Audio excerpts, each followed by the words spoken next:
Recibimos a la politóloga, analista político y social de República Dominicana, doña Rosario Espinal, Sí. ¿verdad?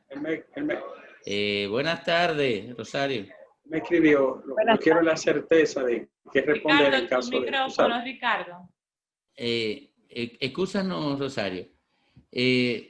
Ya, buenas tardes. Adelante, Leila. Hola, Rosario, ¿cómo estás?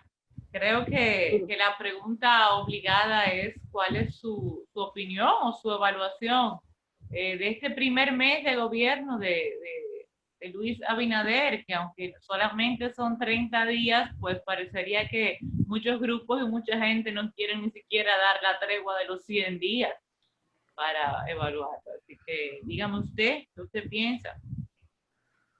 Bueno, como tú bien dices, son solamente 30 días, entonces es poco tiempo, hay que darle tiempo al tiempo para poder tener una visión más clara de cuáles serán las características del gobierno. Pero vivimos en un mundo rápido en todos los sentidos y pues la gente desarrolla sus opiniones, se encanta, se desencanta rapidito y demás, así es que eso es parte de lo que hay que observar también. Así es que en sentido general, pues siempre es difícil llegar al gobierno, siempre es difícil gobernar. La gente del PRM, que viene del PRD fundamentalmente, tenía muchos años fuera del poder. De los últimos 34 años, solo gobernaron 4 en el 2000-2004. O sea que es un partido que ha pasado mucho tiempo en la oposición, o un grupo, digamos, porque es con otro, ya con otra, digamos, estructura partidaria, con el PRM, pero la mayoría viene del PRD. Entonces, han pasado muchos años en la oposición y toma tiempo. El Estado Dominicano ha crecido mucho. Ha crecido mucho, uno, porque la población ha crecido, es un país más grande. Dos, porque el presupuesto del gobierno creció tremendamente en los últimos 16 años, sobre todo, y con eso pues viene la creación de muchas instituciones, la adición de muchos puestos, porque la economía creció, era posible hacer muchas de esas cosas. Este es un momento diferente. La República Dominicana entra ahora en otro periodo distinto. Sí, no creo. No me he referido al tema de la corrupción, porque el tema de la corrupción es un tema persistente en el Estado Dominicano. A mayor presupuesto, más pedazos hay para ese tipo de acción inadecuada e ilegal. Pero es el tema más conversado de los últimos tiempos en el país. Pero bueno, para que quede en récord, lo estoy mencionando también. Pero en general, el Estado ha crecido, porque es un sistema clientelar. Entonces, ¿cuál es el desafío inmenso que tiene el nuevo gobierno? Que llega con la promesa de tener un Estado más eficiente en todo el sentido de la palabra. Eso incluye control de corrupción, pero también eso incluye eficiencia, ya fuera del tema de la corrupción. O sea, eficiencia en el sentido de tener los empleados que realmente se necesitan, de cómo hacer más con menor gasto público. Ese es un inmenso desafío en un país como este, porque el Estado es no solamente el principal distribuidor de recursos, el Estado también es el principal empleador en sentido general. En un país donde el sector privado no logra crear suficientes trabajos para bajar el desempleo y donde la mayoría de los salarios del sector privado son bajos. Entonces es un dilema grande.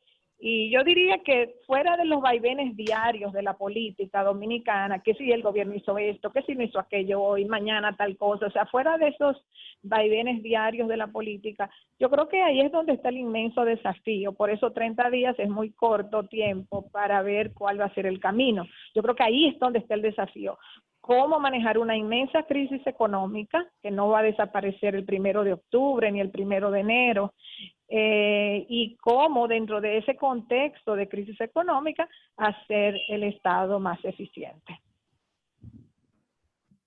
Entonces, Rosario, un gobierno con tantas expectativas y con tanta esperanza de la gente en algunas cosas que son puntuales, institucionalidad, corrupción, justicia, pero en medio de una crisis tan grande económica, Rosario, quizá nunca se habían combinado factores así tan opuestos, ¿no?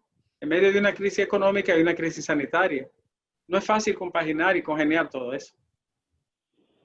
Es un escenario sumamente adverso, realmente, porque hacer correcciones a problemas es mucho más fácil en tiempos, digamos, normales, vamos a decir normales entre comillas, porque todos los tiempos tienen sus dificultades, pero, por ejemplo, cuando la economía está funcionando normalmente, cuando hay crecimiento, y tú lo que tienes que hacer correcciones en la administración del Estado o en la administración de justicia específicamente o lo que fuera, o invertir mejor y más en determinada área.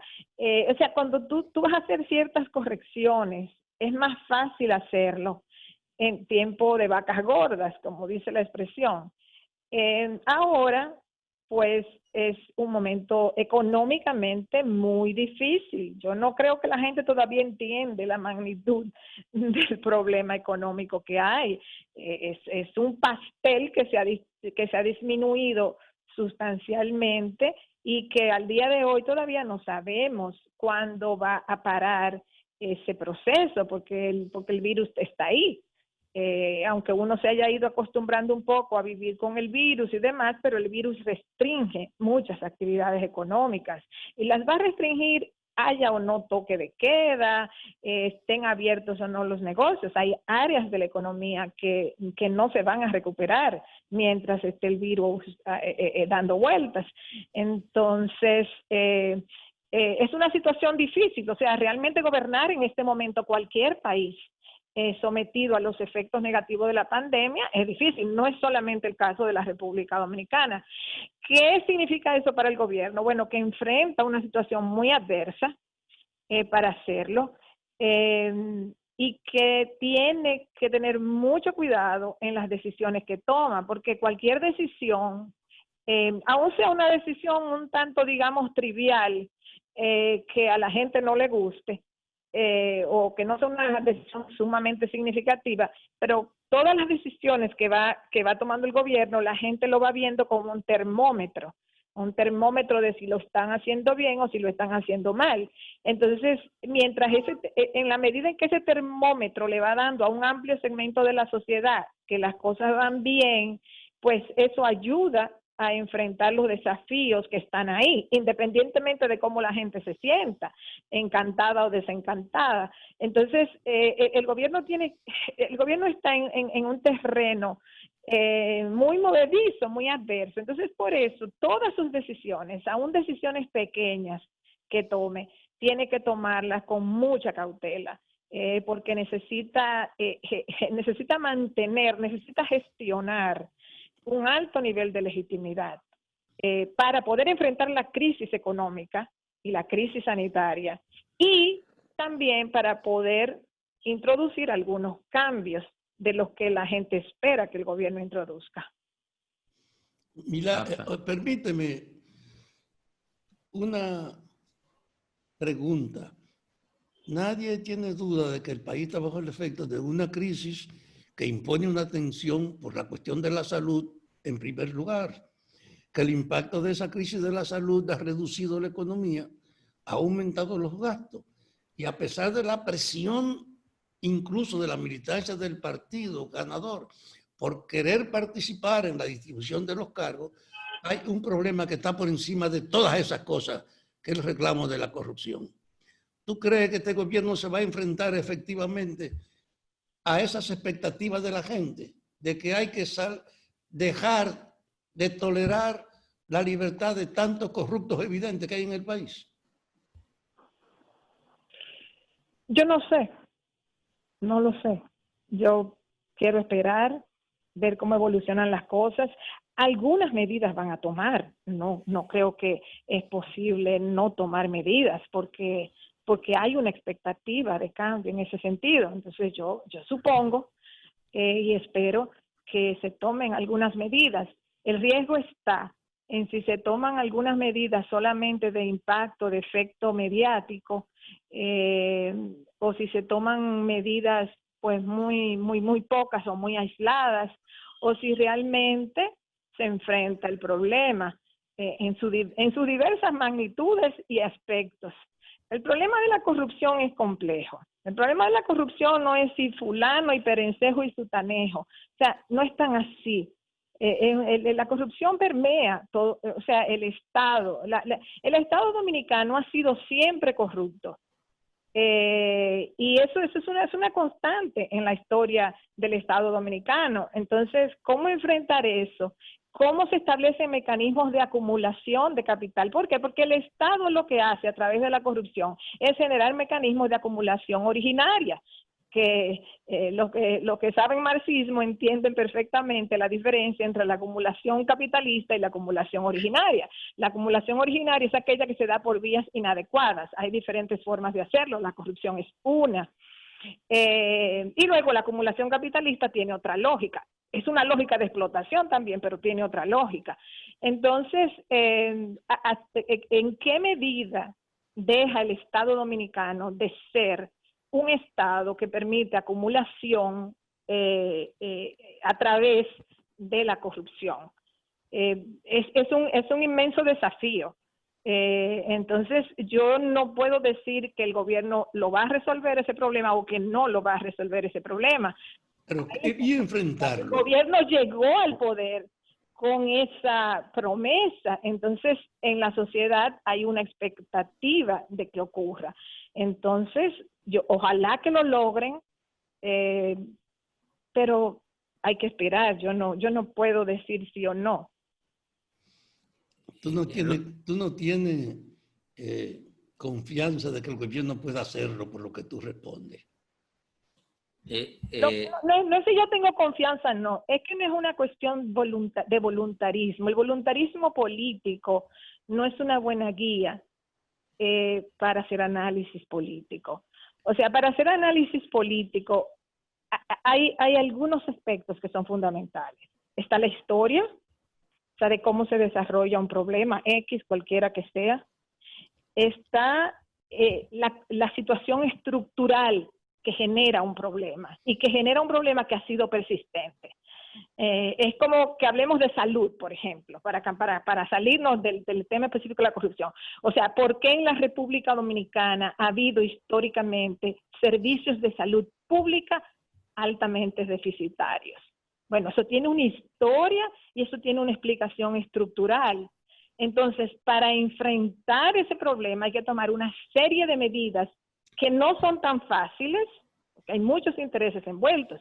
Entonces, con la corrupción ocurre lo mismo.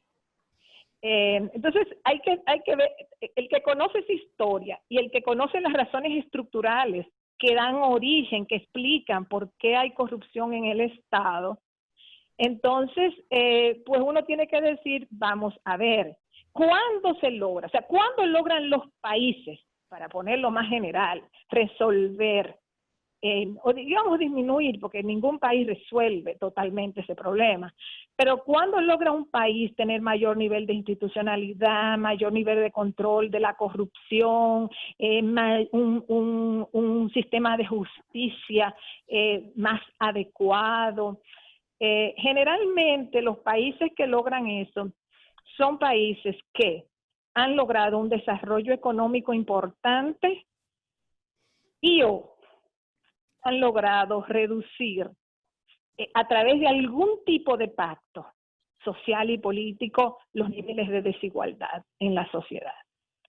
Entonces, en los países donde el capitalismo es precario, donde el capitalismo funciona a través de monopolios familiares o de oligopolios familiares, donde el sistema de explotación es muy fuerte, donde las desigualdades son muy grandes, donde hay minorías que controlan gran parte de la riqueza y mayorías que están que tienen poco acceso a la riqueza. O sea, hay una serie de factores estructurales que explican la corrupción. Entonces, el voluntarismo, que fulanito va a resolver el problema, no hay ningún fulanito que va a resolver el problema de la corrupción. Hay una lógica institucional que y de cambios que si se pone a funcionar pueden llevar a eso. Si no es así, lo que hay son casos que se pueden llevar a la justicia y procesar. Yo pienso que eso va a suceder, pero eso puede enviar algunas señales. ¿Va a resolver eso el problema de la corrupción? No creo. Entonces, yo por eso, sobre ese tema, aunque he hablado ya en esta entrevista bastante, yo prefiero esperar, ver cómo evoluciona, ver qué se hace.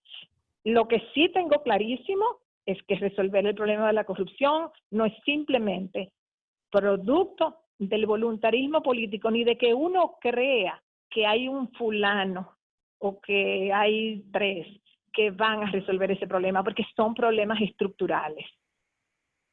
Rosario, pero podemos ver, yo entiendo esto de que analizar lo que puede ser el resultado de esta gestión de gobierno, claro que es muy temprano, no hay ningún elemento que te sirva para hacer un análisis más o menos objetivo, pero podemos trabajar con el perfil, ¿verdad? El perfil de este gobierno, en comparación con los otros y a partir de la estructura de distribución del poder, ¿cómo tú lo podrías explicar? ¿A qué te refieres específicamente? Bueno, los sectores que están representados en los estamentos del gobierno. ¿En qué sector se apoya el gobierno ahora mismo? O sea, ¿cuáles sectores tú ves representados en el gobierno y la posibilidad y cómo se define este perfil, el perfil del gobierno a partir de su estructura? Bueno, lo que yo veo hasta ahora es un acceso más directo de distintos sectores empresariales al Estado.